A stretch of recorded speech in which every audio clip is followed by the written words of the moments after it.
Everyone, we'll give you some time to sort of sit down. The networking that goes on is probably critical to what we do around here, so we'd love for you talking to each other. But I'm Jay Newkirk. I'm the chairman of the Board of Energy Huntsville, and we are excited about this event, and we're certainly excited about you participating and coming and being with us, because we are about energy and we are about getting information to you and from you so we can all succeed in this very, very important market sector. So I'm up here just for a few minutes just to welcome you for the second day. You know, we are excited at Energy Huntsville to host this event, and hopefully we can grow it together. So what I'm going to do just real quick is just kick off our day today. And it's important because we have a guest speaker, a keynote speaker, that's going to really give you some insight into where DOD and the Army is going energy-wise. So we're excited about that. I'm going to bring up someone to introduce our guest speaker, and it is Mr. Mann from the Corps of Engineers. He is the Installation Support and Programs Manager for the Corps of Engineers here in Huntsville. Got a very important role. He's got 36 or 37 programs under him and $2 billion a year moving through his what he's managing. So I'm just going to offer to bring him up and have him introduce our guest speaker, Mr. Mann.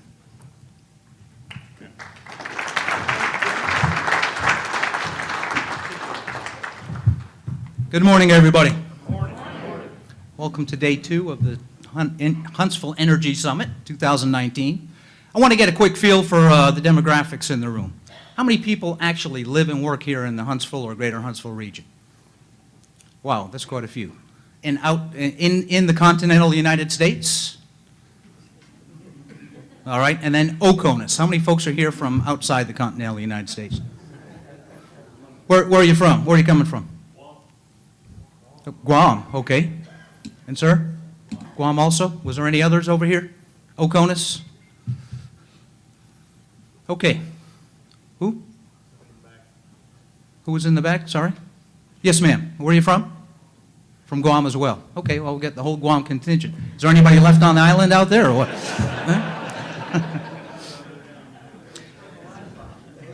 Okay, so thank you for all attending this morning. It's much appreciated, and my best wishes for a great day on day 2 here. I'm Mr. Chip Marin. I'm the Programs Director of the Huntsville Engineering and Support Center, United States Army Corps of Engineers. And in that position, I'm also the senior civilian for that center. Energy and sustainability are 2 huge challenges facing our Army, the Department of Defense, our nation, and the world. These are not...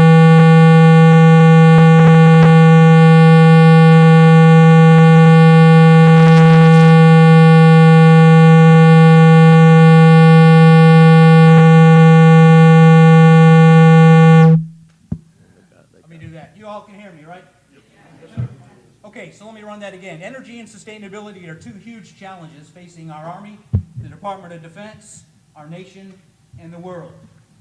These are not someone else's challenges. These are our challenges, each and every one of us here today. A famous quote by John James Audubon on the challenge is summed up as follows. A true conservationist is a man, person, who knows that the world is not given by his fathers, but borrowed from his children. And so over the next couple of days, there will be lots of discussion on energy and sustainability. I challenge each of us to listen and to participate and to decide what our individual and collective roles are for ensuring we are not mortgaging our children's future. And what better way to kick off this discussion this morning than to have one of our Army's leading experts in all facets of energy and sustainability. It is with honor and privilege that I introduce Mr. Jack Surash, the Acting Deputy Assistant Secretary of the Army for Energy and Sustainability. Mr. Surash brings a wealth of knowledge and experience to the energy and sustainability discussion. He is an Army and a Department of Defense leader and a renowned expert in these areas. And he is currently coming up on 30 months in his current position. As the Acting Assistant Secretary of the Army, he's responsible for, among many other things, coordinating and integrating both installation and operational energy programs and strategies across the entire Army, in both the traditional and expeditionary environments. I can tell you from personal experience that Mr. Surash is wholeheartedly and personally engaged in ensuring our Army is holistically integrated in both installation and operational energy. Prior to his Pentagon assignment, he was assigned to the U.S. Department of Energy as a Senior Project Management Advisor, as the Deputy Assistant Secretary of Acquisition and Project Management, and as the Office of Environmental Management Head of the Contracting Agency. Mr. Surash joined the ranks of the Senior Executive Service in 2005 as the Director, Office of Infrastructure and Facilities Management, and at the Nuclear Security Agency. Huge missions all and Herculean responsibilities. Among several other assignments, Mr. Surash served his country honorably while in uniform for the Department of Navy for 27 years. He specialized in facilities management, design, construction, contracting, and typical CB engineer and construction work around the globe. We build, we fight, the CB model. He commanded a Naval Mobile Construction Battalion and the Navy Public Works Center in San Diego. Mr. Surash is the recipient of many and numerous awards and decorations, to include a Presidential Award for Leadership in Federal Energy Management, as well as the Department of Energy's Lewis R. Harris Award for establishing one of the federal government's first Resource Efficiency Management, better known as RIM, programs. And so to all our fellow RIMs out there, how many RIMs we got here today?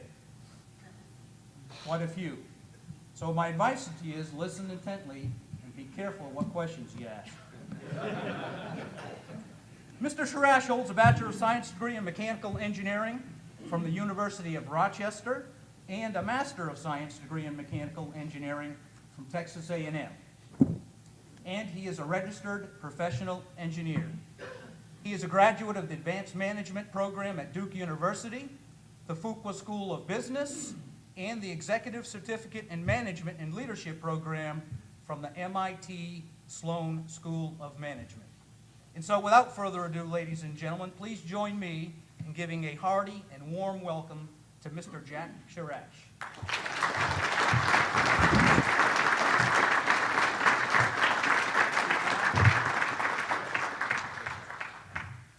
All right, will my voice carry? Or there you go. All right, is that working now? Okay, all right. Hey, really happy to be here, Chip. Thank you very much for that very extensive background. You left out that I was born in Charlotte, North Carolina, and I'm the oldest of five kids. But no, thank you very much. I guess I forget what I've done and kind of where I've been. Hey, really happy to be here. So I've got some stories, some stats for you, talk a little bit about policy. I am hoping that my two, I'm just challenging the audio-visual folks here, but I know they have this under control. I've got two embedded videos, films, in my 11 or 12 slides here. Hopefully they work. They're nice videos. If not, I'll do my best to kind of give you a summary. So again, really happy to be here in Huntsville. I have to tell you, the first thing I did after arriving last night, I needed to do an energy survey at Cabela's, and so, honest to goodness, that was my first stop on the way to Redstone, and I can report that they are well stocked for the spring fishing season. Although around here, I believe you've got all four seasons of fishing up north. It's kind of like like spring or summer. So. All right, so let's again, I've got stories to tell you here. I've got some prepared words that I'll sort of follow. At the end, I would hope that I'd be happy if time allows to answer any questions that you do happen to have, or any kind of discussion that you want to have. So so I'm at the Army Secretariat. So I work for one of the Army's 5 assistant secretaries, and Mr. Beeler is my boss. He's been there about just 5 or 6 weeks. So he's the Assistant Secretary of the Army for Installations, Energy, and Environment. And I've been there, I guess, since September of 2016. I'm actually on. I actually still belong to Department of Energy, believe it or not, and I've been on detail all that time. I hope to actually stick around, and I find the Army very interesting. It's very large, I tell you. I mean, you heard a little bit about my background. I've been around a little bit. I was in the Navy, but I tell you, the Army is really big and complex organization. So. So the Army's priority, of course, is ensuring that the total Army is ready to deploy, fight, and win. And if you've been paying attention to the news at all, you've seen lots of reports about how the Army is reforming and attempting to modernize. And that a lot of that has to do with the future weapon systems. But I'll tell you, it also applies to kind of the portfolio that I keep watch on, and that's kind of 2 things. And I'm going to be talking about that today in kind of 2 parts. It's the focus of energy with respect to the Army's 156 installations around the world.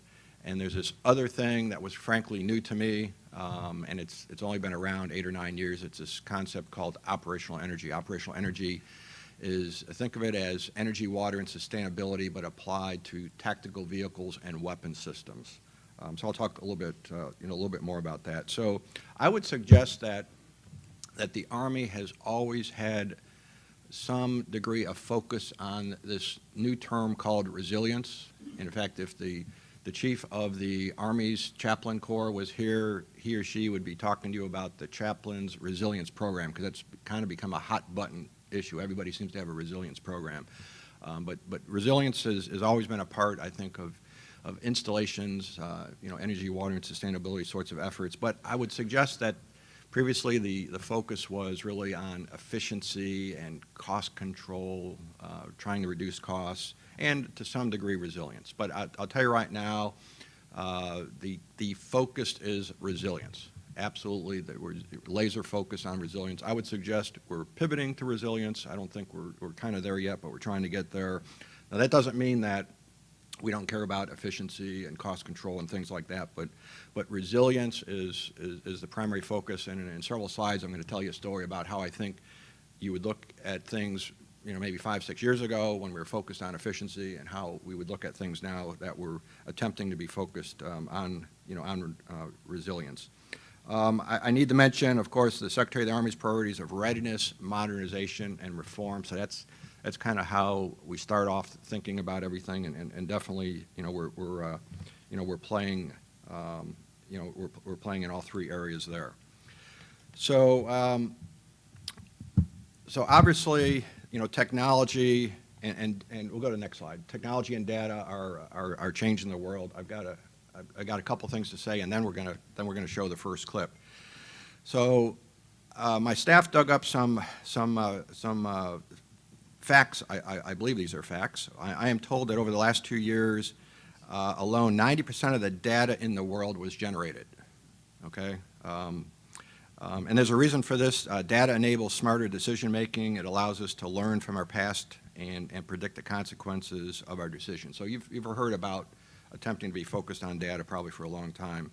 So this takes us to this concept called the Internet of Things. So all the great efficiencies and accuracy, when you get into that kind of a mode. So what do you do these days when you don't know the answer to something? Well, obviously you Google it, and I am told that Google processes over 40,000 searches every second. So that's, I guess, 3.5 billion searches daily. All right, and then when you can't ask Google, you can't type in the question or for whatever reason, what do? Well, you ask you ask Alexa, you ask Google or Siri, right? I mean, I'm sure you're all into that.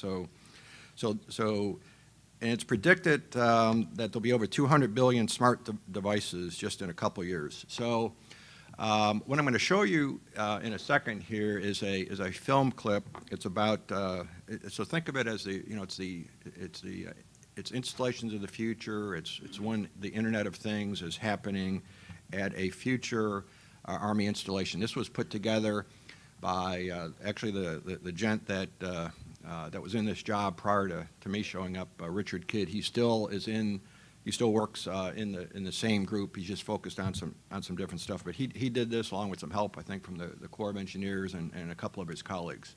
So with that, let's see if my first embedded video works.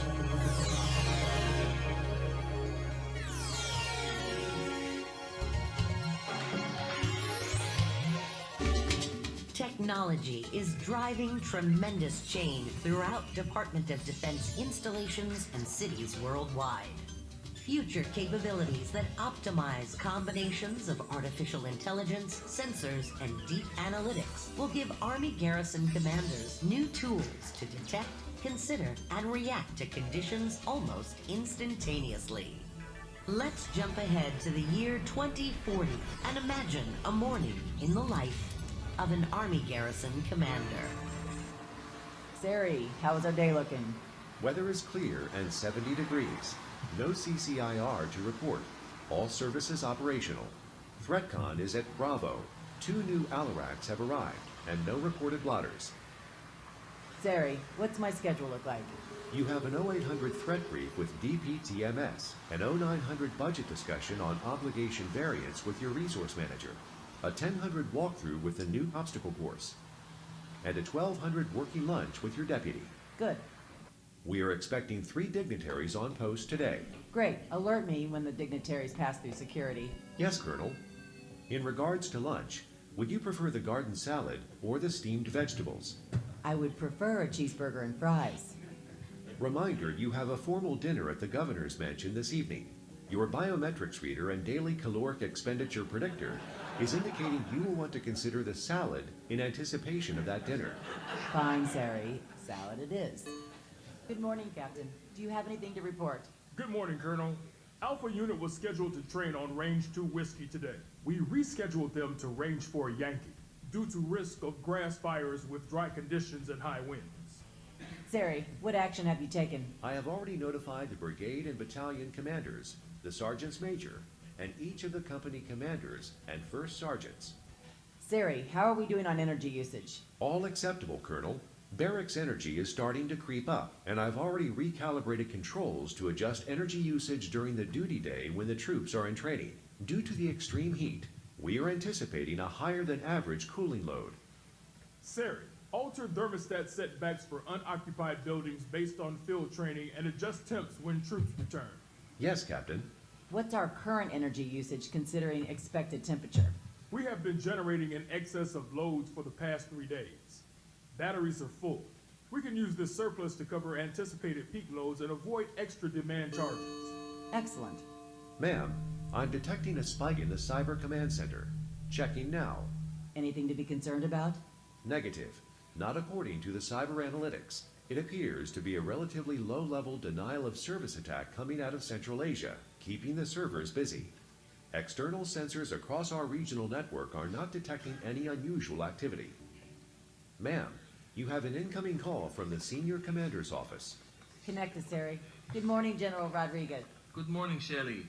Since the Chief of Staff is visiting next week, I'd like to do a virtual dry run later today. Can we make that happen? Yes, sir, General. I will see you at your office later today. Sari, I need you to modify my schedule. I've already notified your Director of Operations and HR. Holograms are queued up for your joint review and discussion with them in 23 minutes. Your remaining schedule is being adjusted now for the Senior Commander's dry run. Excellent. Colonel, you have an incoming call from your Director of Public Works. Okay. Sari, connect us. Good morning. I wanted to give you a good news item. Great, Bob. What is it? Well, ma'am, Sari discovered a low flow in an HVAC unit, indicating a fault with a one-way check valve. A maintenance bot isolated the fault, printed a replacement part, and droned it out to the building, where it linked up with a mechanic who installed it with no downtime. So what did that save us, Sari? Identifying the failure before it happened saved the loss of a $102,362.23 piece of equipment and up to 2 weeks downtime. Great news, Bob. Talk to you later. Okay, Captain, let's make sure we're prepped for the Chief's visit. Hope those holograms are ready to roll. Roger that, ma'am.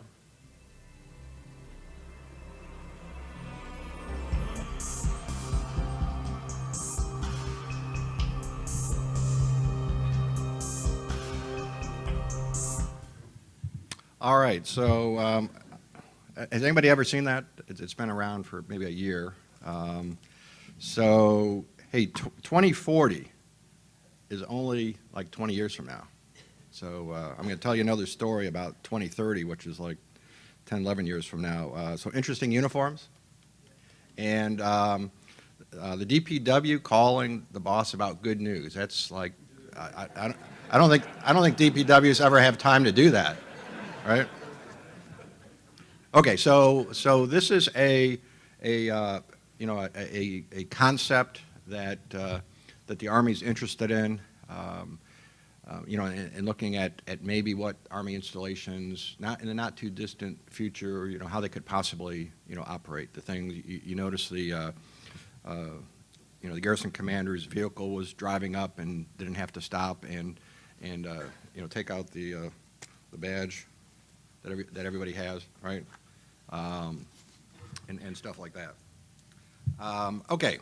So we'll go to the next. Let's see if it's still working. There we go. Good. Hey, so I know you can't see this page, but maybe you can use this for reference for anybody that's interested in working with this. But the point here is the Army's really big place.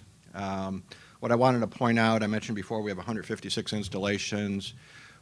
We are spending in excess of $1 billion of the taxpayers' dollars on energy at our installations around the world, over $1 billion. I think the Army's overall budget is 150, 160, so that's a substantial slice of it.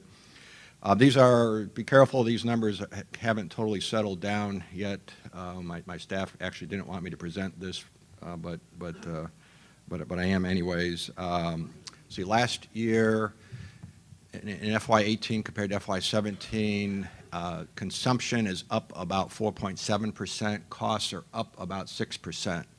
And for those of you that track stuff, energy use intensity, which is BTUs per, I think it's 1,000 square feet, went in the wrong direction. We're consuming more per square foot than we were. We actually, from 15, 16 to 17, we had a nice trend of decreasing, using less per, but we kind of went the wrong direction. So that's a little bit concerning, and we'll now in looking at the increased consumption, it seemed to be driven by a couple different things. It appears that the Army Material Command depots were a lot busier in 18 than in 17.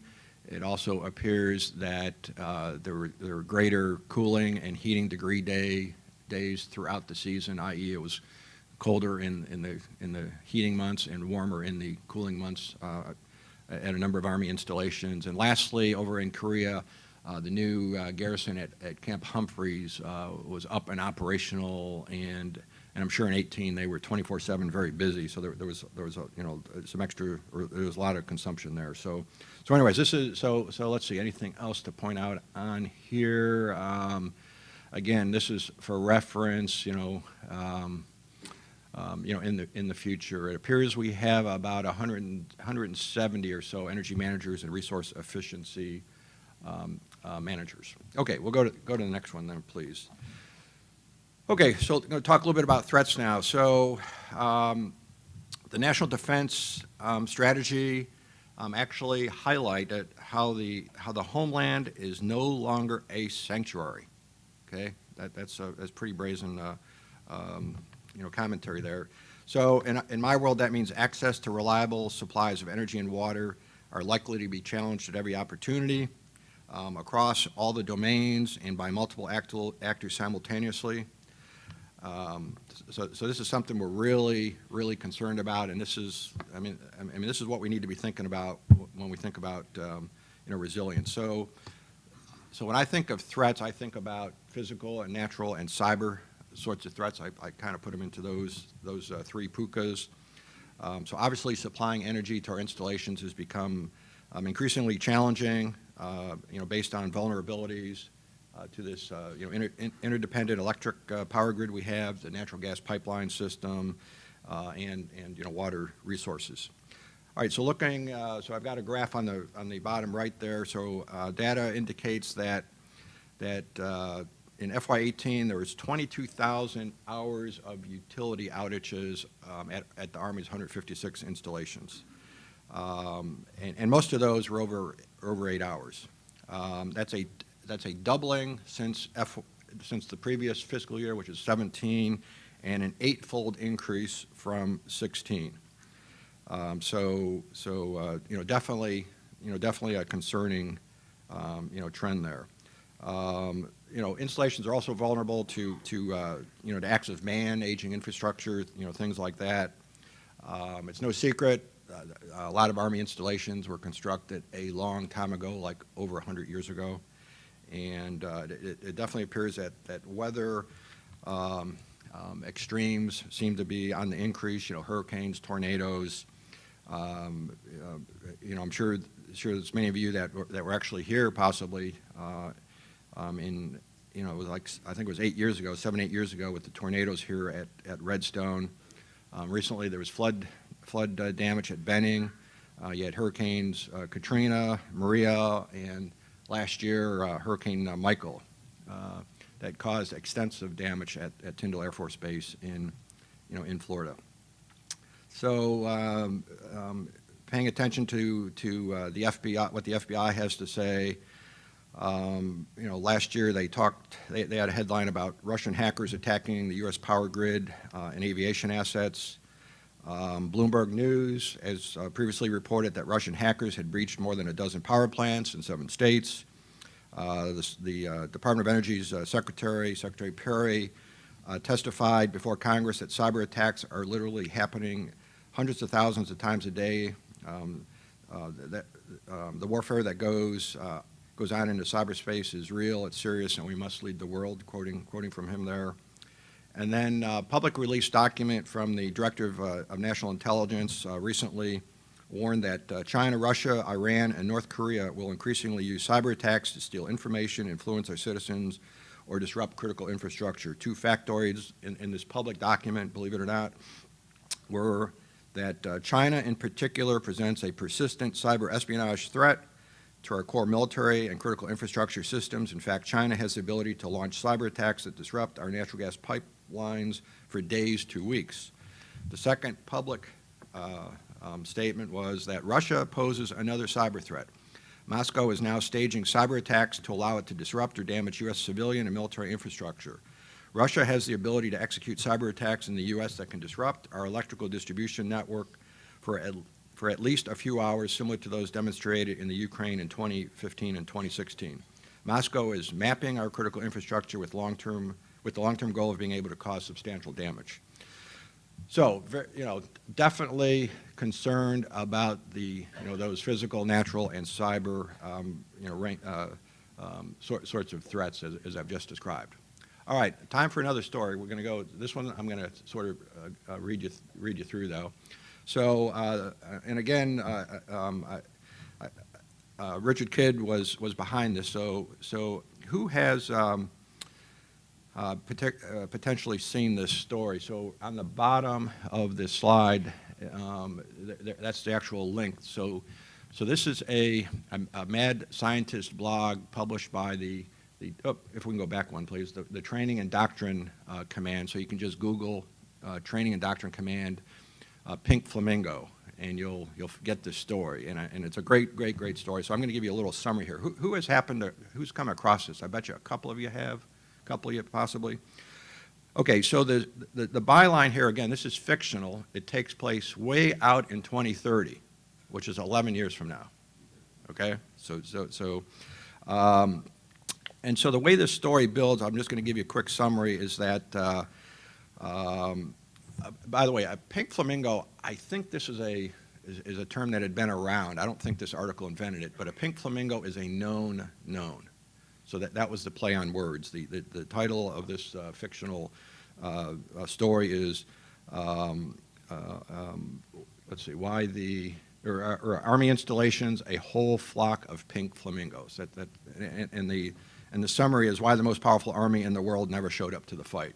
Pink flamingo, known known. A black swan event is a unknown unknown. Really, really hard to predict since it's a unknown sort of thing. So a quick summary of the article is our initial assessment of energy and water security posture shows that our installations may be capable to operate today and react to short-term interruptions, but are not positioned to continue critical operations in the event of a long-term or widespread outage. So this is, this explains why we're trying to pivot, our energy and water programs. And basically, I would hope that this fictional story never even comes close to coming true. So the story goes as follows. Basically, war planning had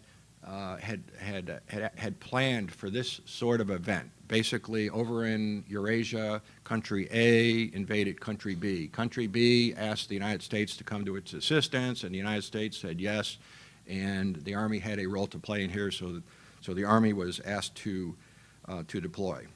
What eventually happens is that that adversary in country A, over in Eurasia, in country A, recognized that they could not defeat the Army in a land fight, but they kept the Army out of the fight by creating hundreds of friction points around Army installations that disrupted, delayed, and ultimately prevented the timely application of combat power. So, quick summary of the story is, again, shooting forward to, way forward to 2030. So the Army had invested in training and equipment, but basically had not invested in infrastructure, okay?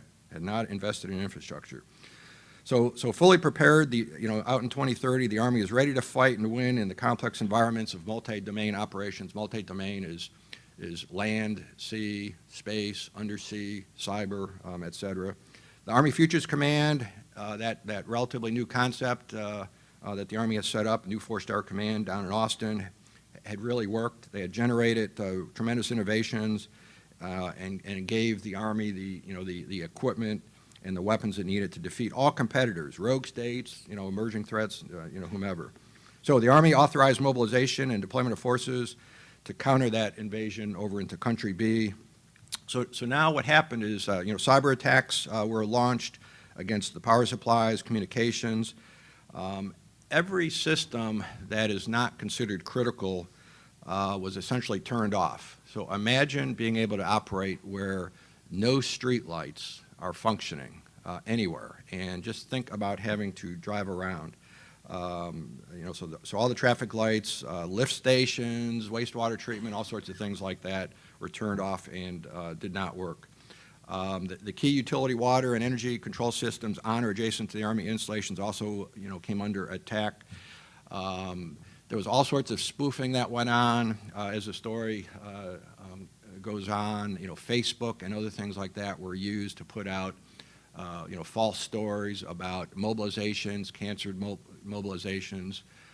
For the reserve element, especially, nobody's credit cards had worked. The bad guys had continued the data mining that we're all aware of now, and basically nobody's credit cards work. Well, I don't know about you all, but I don't know if I can function without my credit card working. I don't know if I can write a check anymore. I don't know how to do that, and I kind of don't carry much cash on me just because I always like to use my credit card. So people were not able to get where they were supposed to.